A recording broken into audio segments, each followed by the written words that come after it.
When I was young, my family lived overseas. I lived in Indonesia for a few years. And my mother, she didn't have the money to send me where all the American kids went to school. But she thought it was important for me to keep up with an American education. So she decided to teach me extra lessons herself, Monday through Friday. But because she had to go to work, the only time she could do it was at 4:30 in the morning.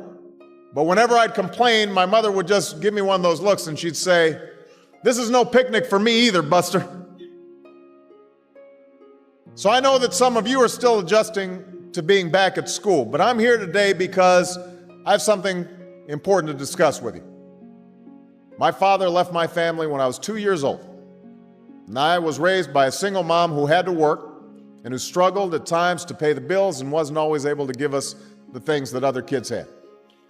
There were times when I missed having a father in my life. There were times when I was lonely and I felt like I didn't fit in.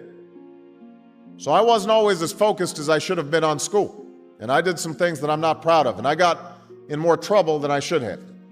And my life could have easily taken a turn for the worse. But I was lucky. I got a lot of second chances, and I had the opportunity to go to college and law school and follow my dreams. My wife, our First Lady, Michelle Obama, she has a similar story. Neither of her parents had gone to college, and they didn't have a lot of money. But they worked hard, and she worked hard so that she could go to the best schools in this country. But some of you might not have those advantages. Maybe you don't have adults in your life who give you the support that you need. Maybe someone in your family has lost their job and there's not enough money to go around. Maybe you live in a neighborhood where you don't feel safe or have friends who are pressuring you to do things you know aren't right. Maybe you could be a great writer, maybe even good enough to write a book or articles in a newspaper, but you might not know it until you write that English class paper that's assigned to you. Maybe you could be an innovator or an inventor, maybe even good enough to come up with the next iPhone or the new medicine or vaccine, but you might not know it until you do your project for your science class. Maybe you could be a mayor or a senator or a Supreme Court justice, but you might not know that until you join student government or the debate team. And no matter what you want to do with your life, I guarantee that you'll need an education to do it. You want to be a doctor or a teacher or a police officer? You want to be a nurse or an architect, a lawyer or a member of our military? You're going to need a good education for every single one of those careers. You cannot drop out of school and just drop into a good job. You've got to train for it and work for it and learn for it. And this isn't just important for your own life and your own future. What you make of your education will decide nothing less than the future of this country. The future of America depends on you. What you're learning in school today will determine whether we as a nation can meet our greatest challenges in the future. You'll need the knowledge and problem-solving skills you learn in science and math to cure diseases like cancer and AIDS, and to develop new energy technologies and protect our environment. You'll need the insights and critical thinking skills you gain in history and social studies to fight poverty and homelessness, crime and discrimination, and make our nation more fair and more free. You'll need the creativity and ingenuity you develop in all your classes to build new companies that will create new jobs and boost our economy. We need every single one of you to develop your talents and your skills and your intellect so you can help us old folks solve our most difficult problems.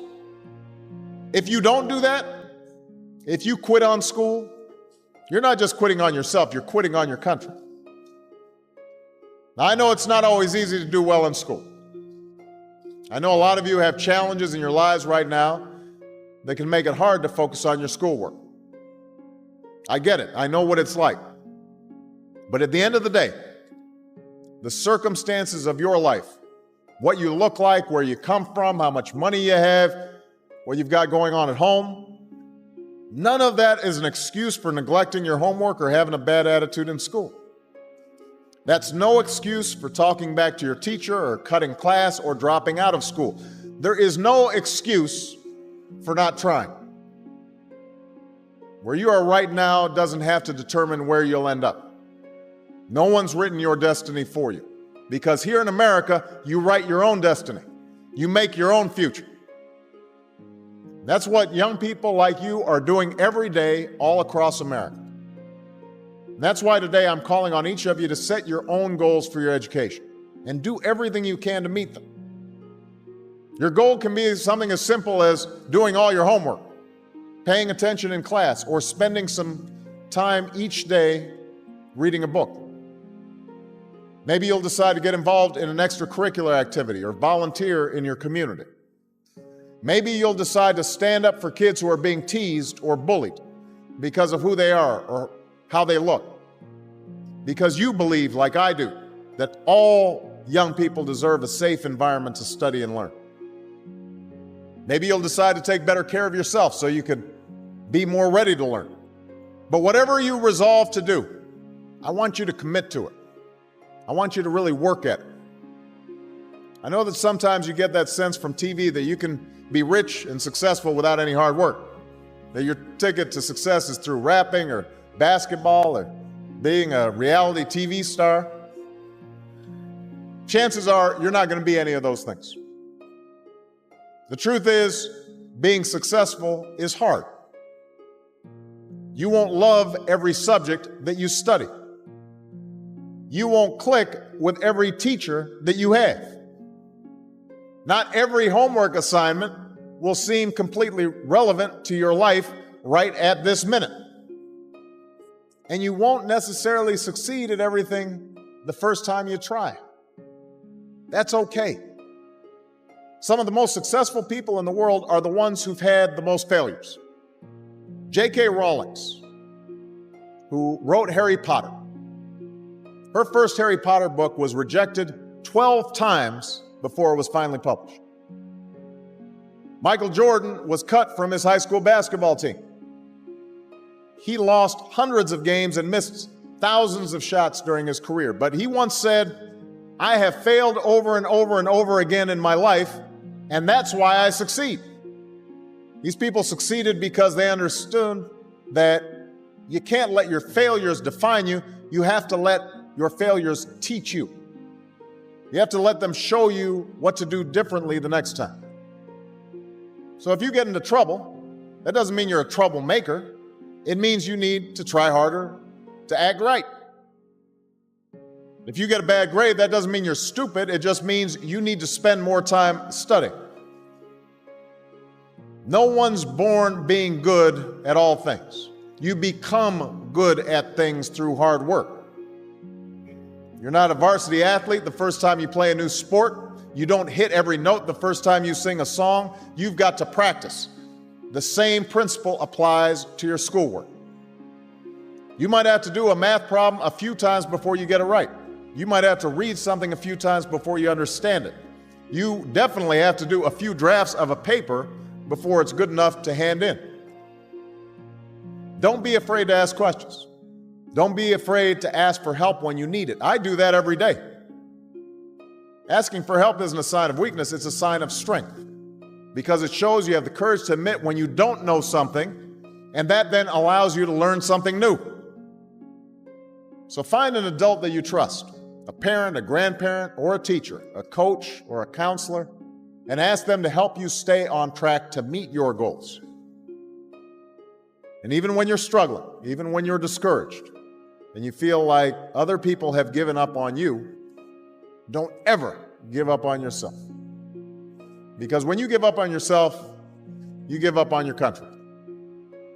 The story of America isn't about people who quit when things got tough. It's about people who kept going, who tried harder, who loved their country too much to do anything less than their best. It's the story of students who sat where you sit 250 years ago and went on to wage a revolution, and they founded this nation. Young people.